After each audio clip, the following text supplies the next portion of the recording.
Reading is truly a great way to improve your English vocabulary and also your English reading skills. Watch this video to find out how you can do it. Hi guys, and welcome to Fandom Newbie. My name is Shruti, and today I'm going to be giving you 3 simple tips on how you can use reading to improve your English. Tip number 1, read easy books. Now, if you're just starting out with reading English books, do not go for the literary giants. Do not go for those really big highfalutin books just because your friends are reading those or your friends think it's cool to read those. Your friends might say, oh, I read Game of Thrones, or some really old classic by Leo Tolstoy that's super cool. And you might feel like, oh my God, I'm not reading any of those books. It might make you feel bad. But trust me, it's absolutely okay to start off with very easy books. In fact, if you guys want some recommendations, I have a whole video that I've made where I have some easy English books, but they are really good English books that you can read if you're a beginner. So you can check that out. I don't know, maybe it'll be here and in the description box below. Like I said, it's absolutely okay to start with very easy books. It's okay, even if you're an adult, to read children's books. It's okay to read picture books. It's okay to read comic books. It's okay to read any kind of book as long as you're picking up on new words and you're expanding your vocabulary and learning new things, because that is what matters. Not the kind of book that you read, but what you learn because of that book.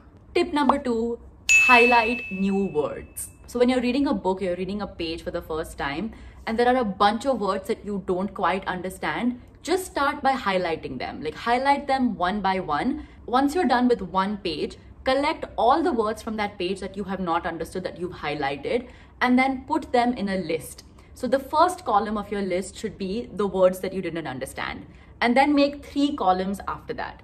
The second column that you should make should be a translation of that word in your mother tongue. The third column should be the meaning of that word in English.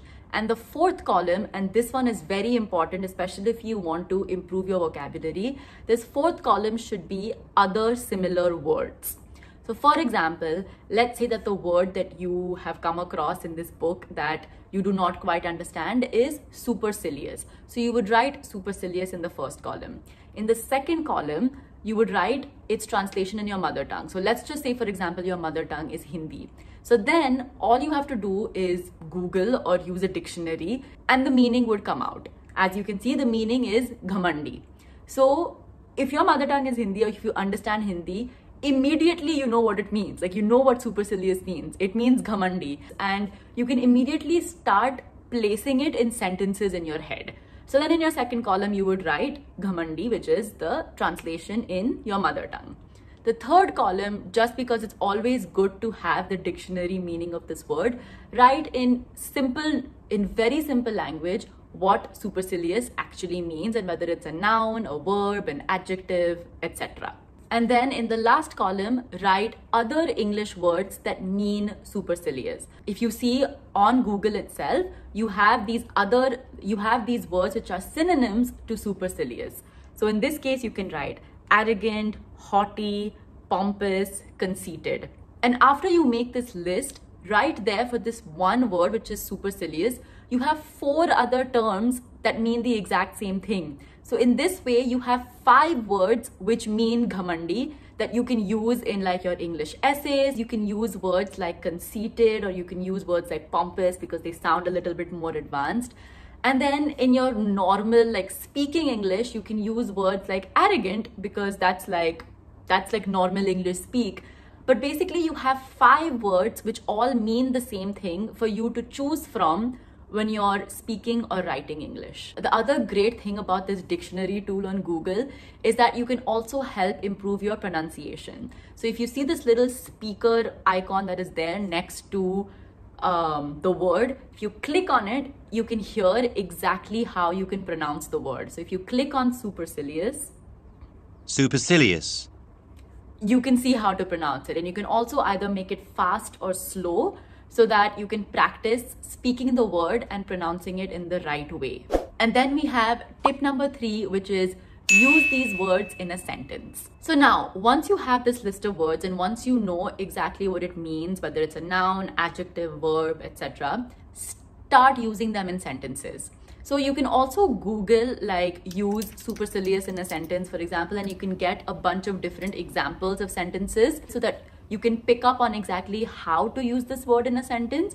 But the main thing is that just start using it. So the next time, like, you know, if you're thinking about, let's say you're thinking about a person who you don't really like, and the word ghamandi comes in your head, don't use ghamandi when you're talking. Use arrogant or conceited or haughty or pompous or any of these words that you've learned which mean ghamandi.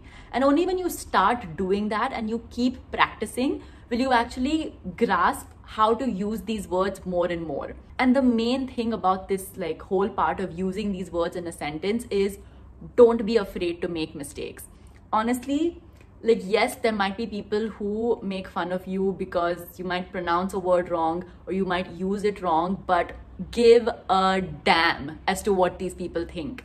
Like, you do you, just keep practicing, keep making mistakes, keep using these words in sentences, and just give a shit about what people have to say because they don't matter.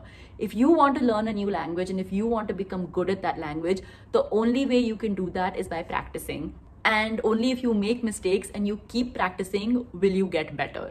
To be very honest, I'm very bad at Hindi. I make so many grammatical mistakes. I change the gender of so many things and a lot of people make fun of me. Like my husband's family, they speak amazing Hindi and they speak very formal Hindi. So when I speak with them, they all laugh at me and they all make fun of me. But you know what? Hindi is not my mother tongue. It's a language that I learned in school and that I learned by watching Bollywood movies.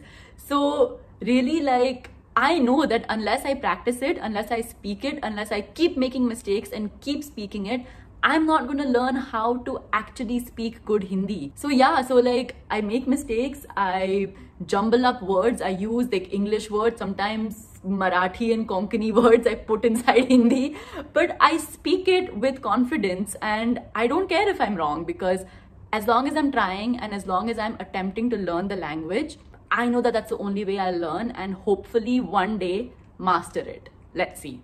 So yeah, there you have it. 3 very simple tips that you can follow to help improve your English speaking skills. If you like this video, then give it a thumbs up. Comment below and let me know any of your tips that you have to help improve your English, or for that matter, any tips that you guys might have that can help improve learning a language faster or learning to speak a language, a new language faster. Leave a comment down below and let me know your thoughts. And of course, do subscribe to my channel for more book related videos. I'll see you guys next time. Bye.